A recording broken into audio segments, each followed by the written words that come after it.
everyone, nandito po tayo ngayon sa onion farm ni Albert de la Cruz ng Barangay Pesa, Bungabo, Nueva Ecija. Bali na pakyaw po ni Sir Frederick yung kanilang sibuyas na asera. Sir, bali hindi ko na po sasabihin yung amount ng presyo na napakyaw kasi para for security na lang din po. Kasi sabihin nila Sir, saan nyo po i-dadala o i-deliver pagkayari po nitong ma-harvest? sa Manila. Ay, bali may pwesto po kayo doon? Oo, sariling tinda. May sarili kayong pwesto. Magkano na po ba yung bentahan ng local onion sa Manila? Sa tulad nyo pong may pwesto? Nakaraan, nabibenta pa ng 130. Siguro ito baka mabenta lang ng mga 100 plus. Ay, 100 plus. Bali, hindi naman po kayo magiging alanganin sa ganung presyo or... Depende sa buyer eh. Pag maramihan, siyempre, kahit konti tubo, bigyan mo lang. Yun nga po. Tingi-tingi, doon kami bumabawi.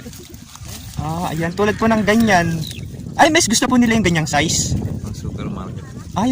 Meron kayong mga dinidilibirang po supermarket.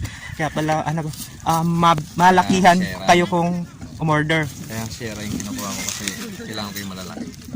Yun. Kasi meron akong nabunot nakang araw sa Pangasinan. Medyo maraming good size, ilan lang yung malalaki. Ay, mas gusto niyo po yung yung ganito, big-bigan lang. Kasi pag, di ba po, ang explanation ng ibang buyer na tulad nyo, pag good size, pang palengke lang, pang tingi-tingi. Yun. Kayo po pala, pang supermarket, kaya pala, Palengke tsaka supermarket. mas malaki yung size na mas Malaki, kailangan gusto nyo. yung mga big-bigan. Sa puti kasi, hindi pa minuwi. Paano po ba yung naging kalakaran pag sa puti? Medyo mas mabilis po ba yung bentahan ng pula?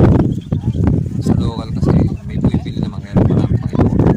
Ayun, narinig nyo na galing kay sir na marami talagang imported daw po ngayon. Yun, kasi yun nga,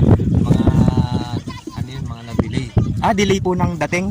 Oo, naparating dapat ng December yun. Pati naipit yung mga bagay. Siguro may mga pasabit-sabit pang hinihingi yung mga alam mo na. Kaya po ngayon na i-release. Sa tingin nyo po ba medyo tataas pa yung presyo ng local onion? Local? Magiging stable lang po sa presyuhan ngayon na lumalakad? Taon naman, mataas lang siya. 2 linggo. Pagdating naman ng harvest season. Lalaro na yun sa 60-50. Ayun nga po kasi doon na dumadating yung pinakabultuhan ng ani. Pag oversupply pa tayo, maabot pa tayo ng 30. Lugi na. Medyo mababa na yung magiging kita ni farmers. Parang alanganin na rin po. Lugi na, wala nang kita. Kasi yung mahal ng mga material. Yun nga po. Ayan, naunawaan ni sir yung mga farmers na nag-i-effort para sa kanilang tanim, ka lang medyo alanganin pag marami daw. Tatanim din ako eh. Nagpapatanim din ako. Marami kang tanim. Kaya lang, naabot din kami ng lugi.